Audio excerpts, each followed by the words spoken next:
Selamat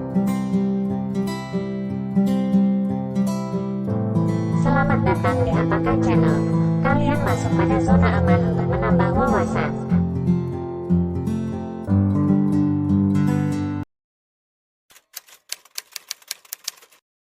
Aurora merupakan fenomena alam yang menyamai pancaran cahaya yang bersinar dan menari-nari pada lapisan ionosfer dari suatu planet karena adanya interaksi antara medan magnetik dan planet tersebut dengan partikel yang dipancarkan oleh sang surya yaitu matahari.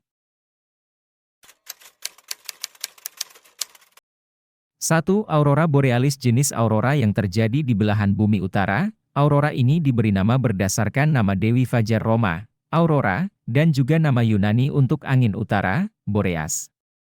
Ini dikarenakan di Eropa, aurora sering terlihat kemerah-merahan di ufuk utara seperti matahari mau terbit dari arah itu, pada bulan September, Oktober dan Maret serta April aurora borealis selalu terjadi. Aurora borealis dapat dilihat di daerah Antartika yaitu di negara Kanada, Alaska, Rusia, serta Skandinavia. 2. Aurora australis jenis fenomena aurora di belahan bumi selatan yang mempunyai sifat-sifat yang hampir sama dengan aurora borealis. Seperti julukannya, aurora ini sering terjadi di belahan bumi bagian selatan.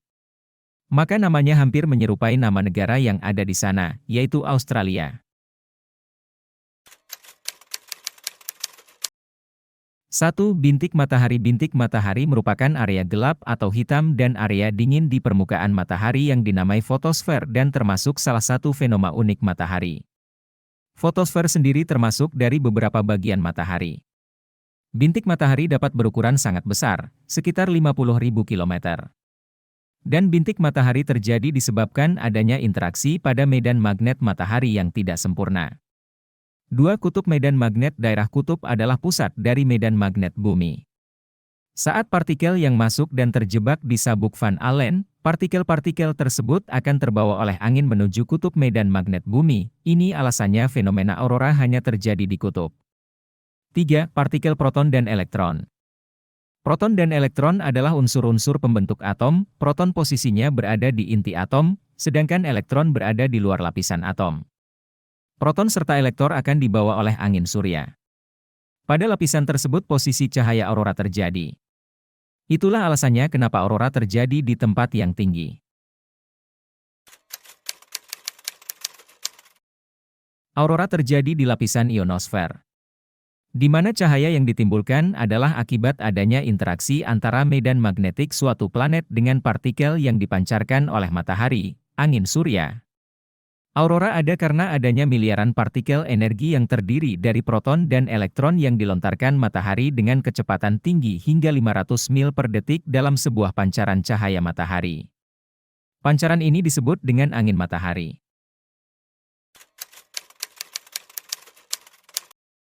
1. Plasma panas. Penelitian yang dilakukan oleh Dr. Robert dari University of Southampton setelah melakukan pengamatan mendalam tentang dua lobus partikel di lapisan magnetosfer bumi yang selalu bersifat dingin. Ketika terjadi suatu proses aurora yang disebut aurora theta, ternyata ditemukan bahwa plasma lobusnya bersuhu panas.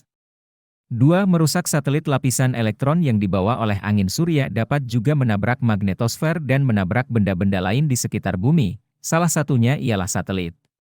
Dalam catatan sejarah pada bulan Januari 1994 sebanyak 2 satelit berjenis satelit komunikasi terganggu bahkan rusak dikarenakan tertabrak partikel elektron dari angin surya.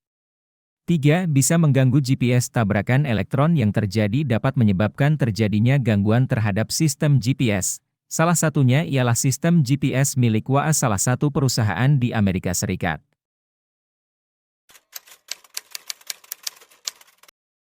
1. Aurora dapat berpindah tempat ke sisi lebih selatan ketika intensitas matahari tinggi, maka akan terjadi aurora. Pada kawasan Oklahoma dan Atlanta kita dapat melihat fenomena aurora. Dan fenomena aurora hanya terjadi di bulan Oktober. 2. Api dingin. Walaupun suhu yang berada di luar atmosfer bisa mencapai ribuan derajat Fahrenheit, terutama untuk fenomena aurora ini ternyata suhunya dingin. Dengan penampakan di langit yang mirip dengan api, aurora ini bisa diibaratkan sebagai api dingin yang menari-nari di atas langit. 3. Aurora akan lebih baik ketika dilihat melalui kamera. Ketika terjadi fenomena aurora, cahaya yang ditunjukkan terkadang redup dan terang. Tetapi sifat cahayanya tidak stabil yang dalam mata kita terlihat seperti menari sehingga mata kita sulit fokus. Terima kasih telah menonton, jangan lupa like, subscribe, dan komen ya, untuk mendukung channel agar selalu terus berkarya. Salam damai.